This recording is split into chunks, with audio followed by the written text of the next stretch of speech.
All right, we can get started. Yeah. So there's your mic. Okay. I don't know if you've ever been on a podcast before. Is this your first one? This is my first. Yes. Were you kidding? Let's go. Yeah. I'm nervous. So are we good to go? Yeah, we're live. Okay. Welcome back, everybody. Today we have someone very close to me and Max. She's my next door neighbor, kind of like a second mom to me. She is a real estate guru. Is that the right thing? Yeah, guru. Definitely. Sure. A mother of three, close friend of my mom. So, yeah, Megan Talalemotu. Nice to be here. Thank you. We'll put some cool applause in the background or something right there. Okay. Welcome. Thanks for doing this. Thank you for the invite. It's a privilege. Yeah. So we can kind of feel out how we want to do it. If we want to go, I know we definitely want to talk about real estate. Okay. But if we want to talk about maybe like funny childhood stories, that kind of thing too. Ooh. We can get into that. I could have come prepared with that. Sure. Plenty of those. Yeah. Involving you. Yeah, probably. Yeah. Okay. Yeah. So yeah. So talk about like maybe your family, where you come from. Sure. Maybe just the connection between all of us. Exactly. Kinda. That's a Okay, good one to connection start. between all of you. Yeah. So I've been living in this neighborhood of Raleigh Hills since I was in the 4th grade. So you guys went to the same grade school, middle school, and high school that I went to. Not high school. We all went to different high schools, but same district. And so my mom still lives in the neighborhood. My brother and sister still live in the neighborhood. All my nieces and nephews live here. And a long time ago, when your mom was pregnant with you and your sister, Aiden. Riley and... Yes. No, those two twins. That's right. My bad. When she was pregnant with the twins, they were looking for a new house and they wanted to be over in this area. And so I was helping them look for a new house. And your mom was on bed rest. She couldn't get up to see it. So guess who made the decision? Well, Joe supposedly did because he's her husband, but it was really mine and your mom's decision in the end. We went through, we did a video, and you guys now live on this beautiful half acre. Not too long after that, she called over the fence one day and let me know that the house next door was for sale. So we bought the house right next door to you, now called lovingly The Acre. The Acre. Which the dads of Max and others and Eric's mom and dad and stuff, they also call it the Bermuda Triangle because like the moms would come over with the kids and they'd never leave. Yeah. And so we were just here. Kids were running crazy. Fridays at 4, all those Fridays great at traditions. 4. That was a big thing. They started right here on The Acre. And before that, I knew your mom because we were in track together at Oregon. Yeah. Yeah. Me and Max were talking about, what was this, last week? About, it's so weird that like all of our this whole like little group we have, like none of my other friends have like kids and parents that they've grown up with for 18 years and every single weekend they're spending time together. Like our little group we've had for so long, I think it's super rare. It which is. is something I've learned to appreciate a little bit. It is rare, and as you get older, you'll even know more why. Just because as you get older and you have kids, everybody's kids are off doing different things, and that's sort of what creates the connections. And a lot of our kids just did the same things, and even when they didn't, we still kind of prioritized our friendships and keeping our families together. Yeah. Did you have something like that growing up? Where like... No, because we moved. By the time I got here in the 4th grade, I was born in Hartford, Connecticut. We'd lived in Connecticut, Philadelphia, Key West, Florida, San Diego, Dallas, Texas, and then here. So I lived all of those. Yeah, my dad was in the Navy. He was a doctor in the Navy. That's what it was. So, but being settled by the 4th grade's pretty good. Yeah. You know, that's, being here. Yeah. By that point. And, all you guys and the kids, you guys have never moved, really. Yeah. No. Right? Since you've been think little. haven't I lived here my whole life? You've lived here the whole life. You've lived in this house almost, right? You were on the east side. I was on the east side for my first like 3 to 4 years. Kid? Yeah. Yeah. Born on the east side, man. Welcome to the West Coast, man. True. The West Coast. Yep. Yeah, so that's been pretty cool. And so your husband, Ina? Yes, my husband, Ian, we met in college. He was playing football at Portland State. He's from a small island called American Samoa. And he left with, I think, probably $72 in his pocket and a backpack. And he went up to Yakima to play football and then got recruited down to Portland State and just came over trying to find a dream. He found it. And luckily, we found each other, and he loves it here, too. How did you meet him? Met him in a bar. Met him at a You bar. had a bar? Met him in a bar. It was a great bar. It's called Champions. It's in the Marriott. It's not there anymore, but all the Blazers used to hang out there. Oh, wow. So it was a pretty cool bar, actually. So were you looking for a blazer? No, I was looking for a Samoan. No, I wasn't looking for anybody. I wasn't looking for anybody. Yeah. And but then what was cool, he started bouncing at that bar later, and he was working security, him and all of his friends. Oh, So geez. it's pretty cool when All you the can football walk to players start- yeah. when you can like walk to the front of the bar. You can literally see. There, you as he's we're literally talking. over there Yeah. barbecuing and watering the plants. So yeah. if I'm looking for a girlfriend or wife, Yeah. would you say going to a bar is a good option? I think fun bars with friends are I think great that's how my options parents to did it. run into people. Yeah, and to meet people. Yeah, I would do it. Sweet. So go for it, Just trying to get Max. some Max advice is here. thinking a lot. recently Yeah. about- No, Yeah. okay, not Like necessarily. a plan of attack, I think is what he's. No, I'm just going with the flow, you know. I don't. Are you? How's Yeah. it working? Well, you know, I'm young. maybe a alright? better plan would be a good. Yeah, I feel I like don't I'm know. still young enough to. I don't need to settle down Eric quite liked yet. that one. Sure. Yeah.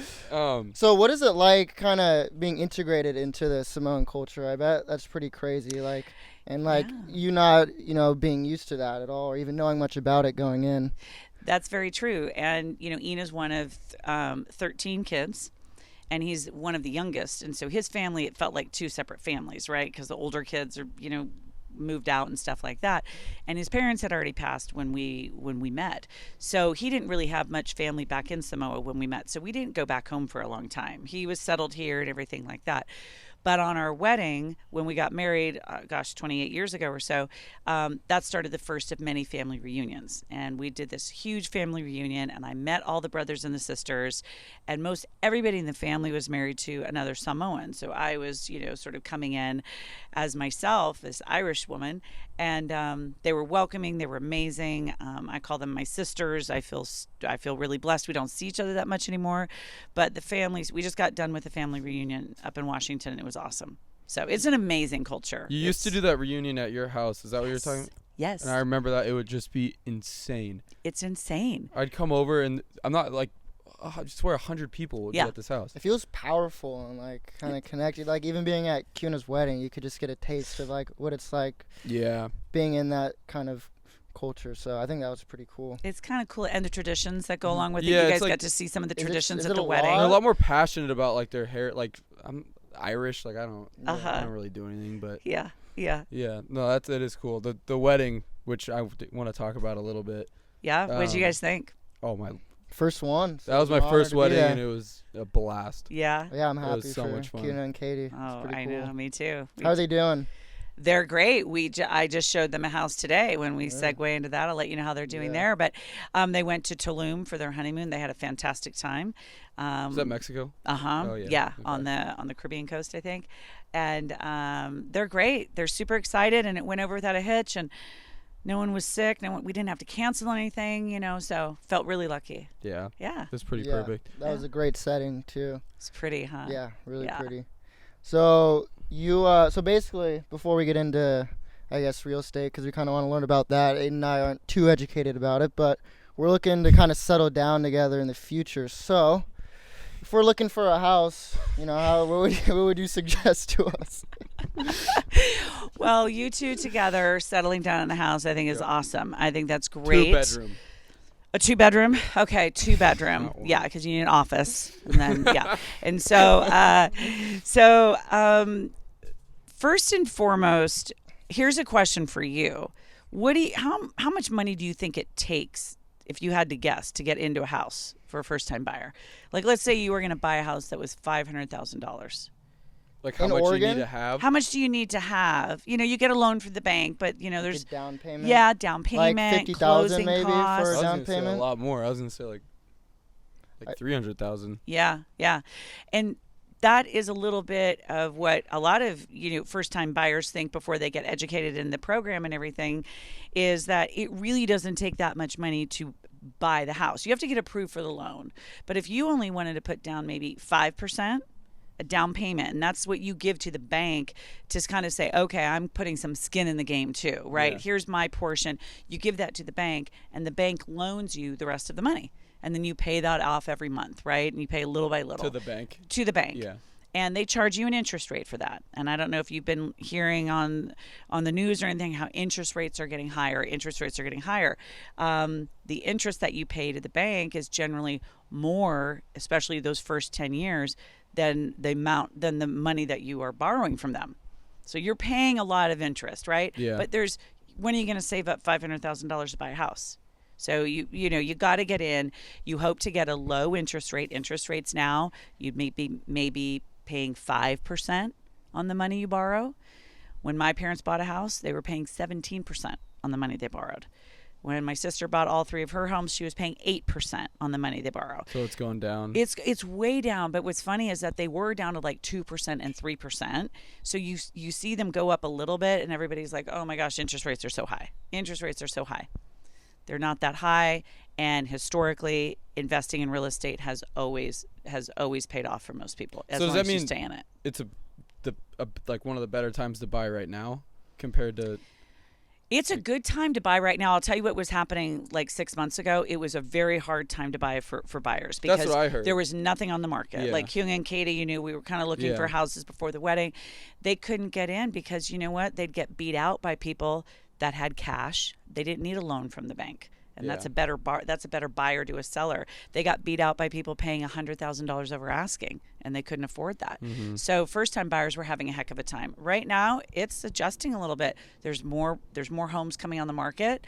There's not as many bidding wars, bidding up the price and stuff like that. So I think it's going to be easier for first-time buyers, and you too, to get into the market. Well, Claire and Riley, or CP and Riley, just did that. Is there a certain area in Portland that's best to buy a house, or is it kind of spread across? Like if you're a few years out of college, and you're looking for a house, are there like certain areas where it's cheaper or better price value? Yeah. Or does it not really matter? No, area matters a ton, and you probably heard that location theme, right? And so area matters a lot. When you're buying, you need to think about where you personally want to live, maybe where you work, what's your commute, are you going to be driving to work, what's around you. Is it important to be in certain areas with certain amenities? So all of those, you kind of narrow down what you're looking for first, and then whether it's east side neighborhoods, there's fantastic neighborhoods on the east side.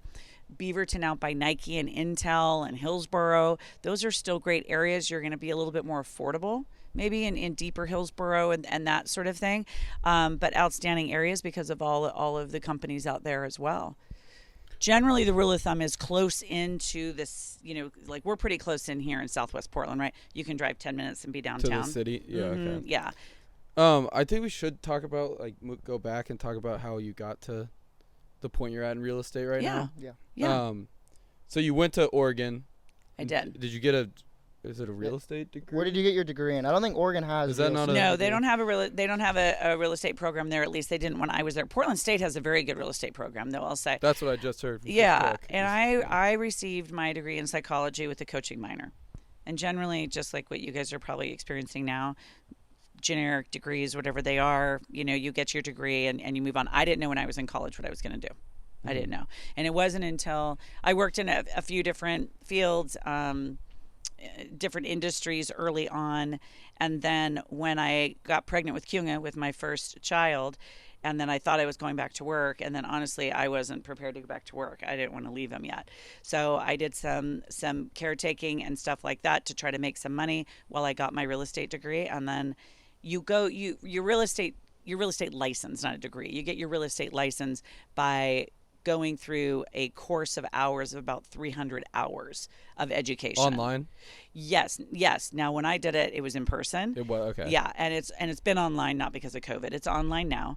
And then you take a real estate exam, and then there's a national and a state test, and you have to pass both of them. And when you pass both of them and then go through background check and everything, then you are licensed as a realtor. Were you always interested in the real estate? Like, what inspired you to kind of get into I that? was. For some reason, homes always interested me, and architecture a little bit. I just liked homes. I'd go to open houses just to see them. I liked neighborhoods. I just liked that idea of that, and I also really liked the potential of working on my own and having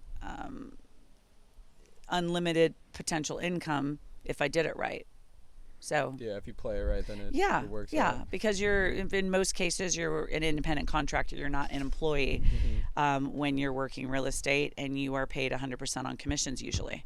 Yeah. So is it kind of like working your way up in that. So like, Well, did you start off? Was it just you when you started? Yes, because back then, now there's lots of ways to get into it, like with teams and support groups and like, oh, okay, I'll be your assistant, or I'll be your buyers or your showing agent or something like that. They didn't have that when I started in real estate that long ago. So I kind of jumped in, didn't know what I didn't know, and it probably paid off for the best. So I just kind of built my business by working in this office and helping realtors and doing their open houses for them, because they didn't normally like to do an open house.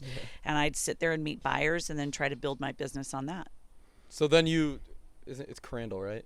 Crandall Group. Yep. So then did you go to Crandall after that? I worked in resale, traditional real estate, just doing, if your parents were going to sell their house or something, I'd sell their home, right?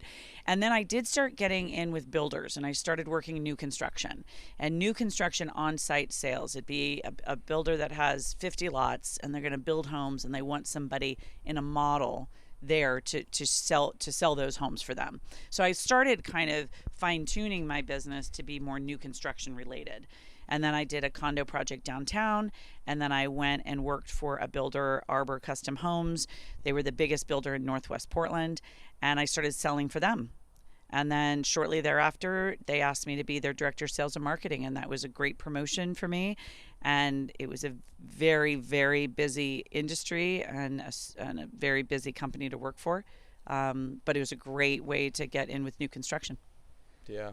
So wait, that would be the group would buy a big piece of land, and in the hopes of developing a bunch of things, and then you come in and sell each individual home they build? Yeah, so like at Arbor, and kind of similar to what I'm doing now with the Crandall Group, we just work with multiple builders. Okay. And I'll just jump to that. With the Crandall Group, we have, let's say, 4 local home builders. There's a lot of national home builders, and the national guys can come in and they can take down huge amounts of lots because their pockets are super deep, right? And they can pay a lot of money for the land.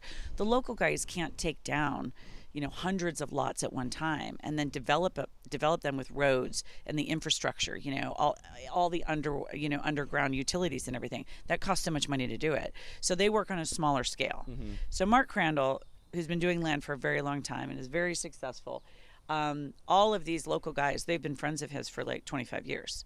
So he tries to get the land, for these guys. So he'll buy it, or he'll find the seller and put the builder together. The builder will buy it. It's raw land like that. Yeah, I remember they that. come in and they pay to develop it. And then I work with them on maybe the product types. So what sort of houses are going to go here? How big are the houses? What sort of interior finishes are we going to do? What's our price point? What's our buyer demographic? So I don't do the land side so much, but I work with them on preparing for The actual homes. Yeah. Okay. Yep. And then I have a team, sales agents that are kind of on the ground in the model selling those homes, and they work with the buyers and the agents that come along to see them. Okay. What was I gonna ask? Oh yeah. So just you didn't start where you were at Crandall, right? Because over time I noticed that the kitchen gets renovated. And the house gets a little bigger, So I'm guessing there was things that happened at work that. Yeah, I mean, I love the industry and I love my career. And so even though it can be super volatile, there's been some recessions. The 2008 was a big one that hit the builders extremely hard, and the lending industry. But we survived that. But no, I started my own regular business, and then started, hopefully every year you're making more money. And then I went in-house, like I said, with that company called Arbor, and I worked with them. And then they split up. And then Mark was looking for a sales manager because his wife, they started the company together, Angela, she wanted to go do something else. So Mark's like, well, I'm either going to ramp that side back up, the home selling side, or I'm just going to be done with it and just do land. And our paths crossed right about the right time, and somebody introduced us, and what he needed is exactly what I do. And what he had an opening for is exactly what I was looking for. Has there been any mentors that you've kind of relied on to help you along the way? And there have been. I mean, people that, nobody else would really know, but experienced agents who are really smart and know what they're doing and don't cut corners, and took me under their wing. So I kind of helped them with things maybe that they didn't have time to do. And they were awesome at helping me with contracts. And it's there's so much to it now. It used to be very easy. It's a 5-page contract. You fill it out, you do your thing, and you sell the home. And it's a lot of there's the contracts now and the process and the disclosures of everything. There's a lot more to it. So it really does take somebody kind of showing you the ropes. Yeah, so if there's someone listening right now that's interested in real estate and wants to get into it, like, what would you advise them to do? Like, I would advise them to go ahead and call me up or email me and have an exploratory conversation as far as it's just informational for them. Because there's lots of different ways to get into real estate, and there's lots of different types of real estate, whether you're a leasing agent, a commercial agent, new construction, residential specialist. There's a lot of things like that.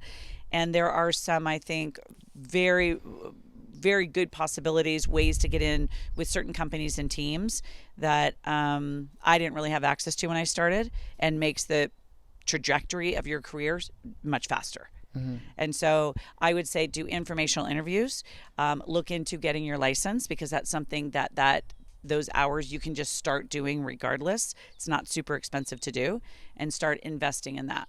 And then to piggyback off that, I like that advice.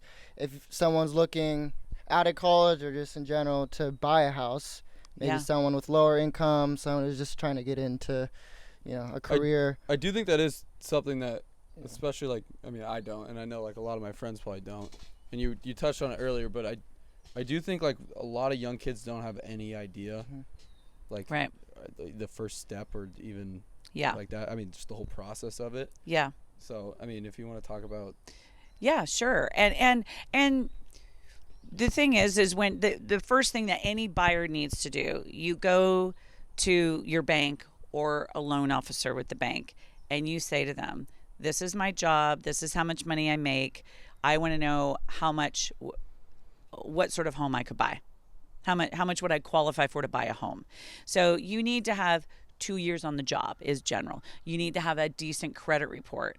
Start as probably your parents have told you guys before, building up your credit is important, because you sort of assume that no credit's really good. Like, oh, I'm not going to take out a credit card and I'm not going to have but credit agencies, to build your credit score and get it higher, that's what banks look at to decide how much money they should lend you, right? How safe of a borrower are you? Oh. And by building your credit, you're establishing that credit history. Without credit, they don't know if you're a good borrower or not. Your trust is what's built over time. Yeah, and they want to see every month that you pay your credit, whatever, if it's a car, if it's a student loan, if it's a $5,000 loan from your bank or something, you're paying that on time every month. That's building your credit, and that's increasing your credit score. Yeah, my dad just gave me a lecture the other day, because we were talking about, like, I don't have a credit card, I don't have a credit score. He's like, shoot, I should probably start getting these guys to kind of build up their credit score, because when you go to the bank to get a loan and you want to buy your first house and you have nothing,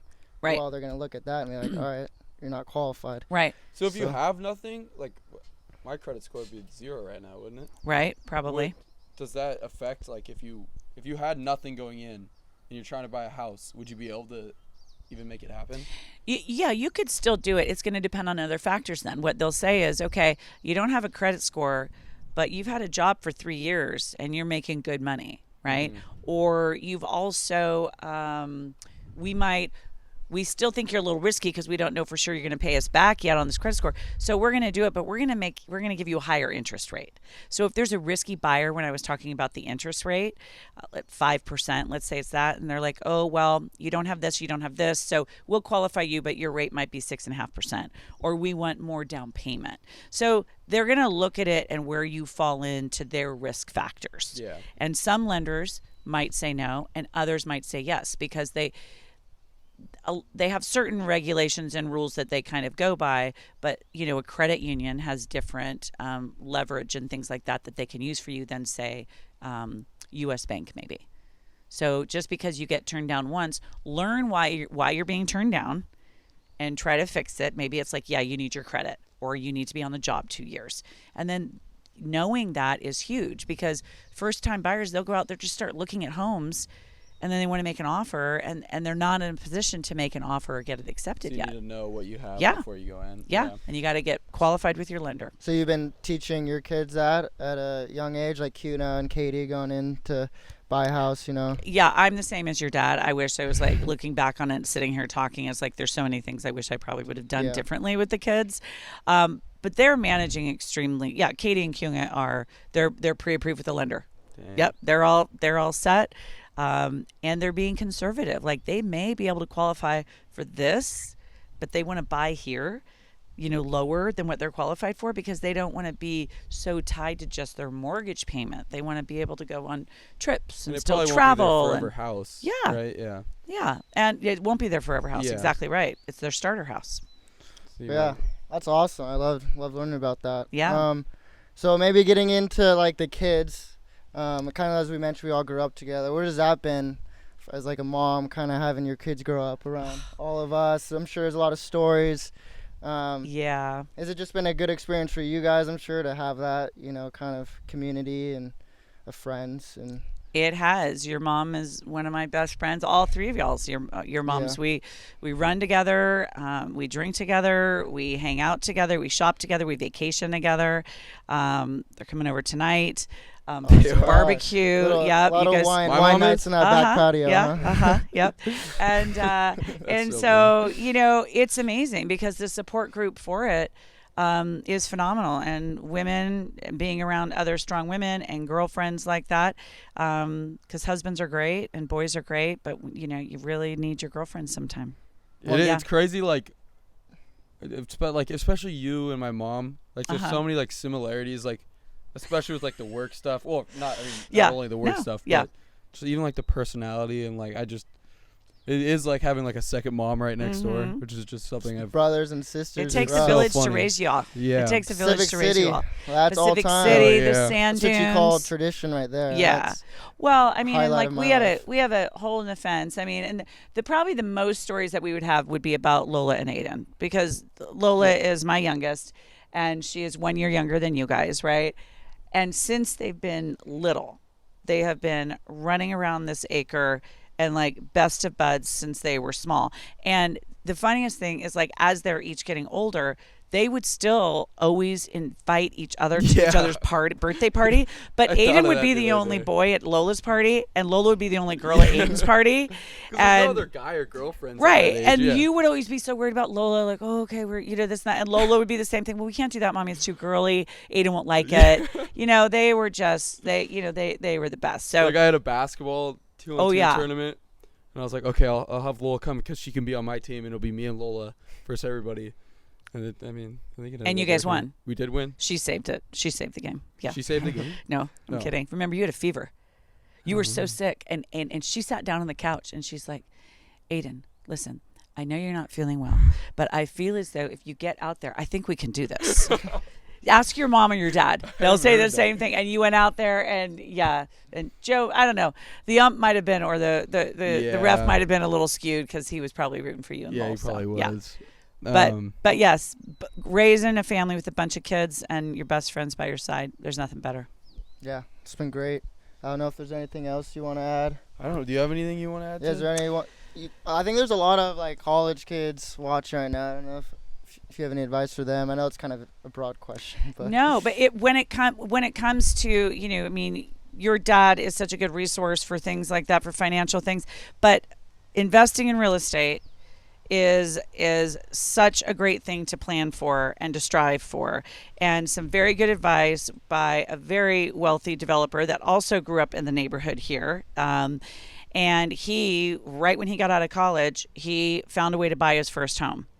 And what he did after that is every 2 years, he bought another home, but he never sold his homes. So he has a rental, and then he'd move into a new one. Or he bought his house, lived in it for 2 years, rented it out, bought his next house, rented it out, bought his next house. And I think 3 years ago, I sold for him 135 of his rentals. Holy 35, Yeah. that's a- And he has way more than that. And now he's converting motels into little micro condo, cute little jewel boxes because all the motels that went out of business for COVID.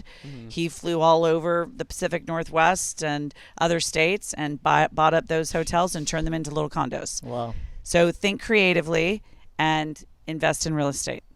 I love it. Boom. Awesome. Thank you so much. Thank you, guys. Megan. Great sitting down with you. Appreciate your time. And we'll see you guys next week. Yeah. Adios.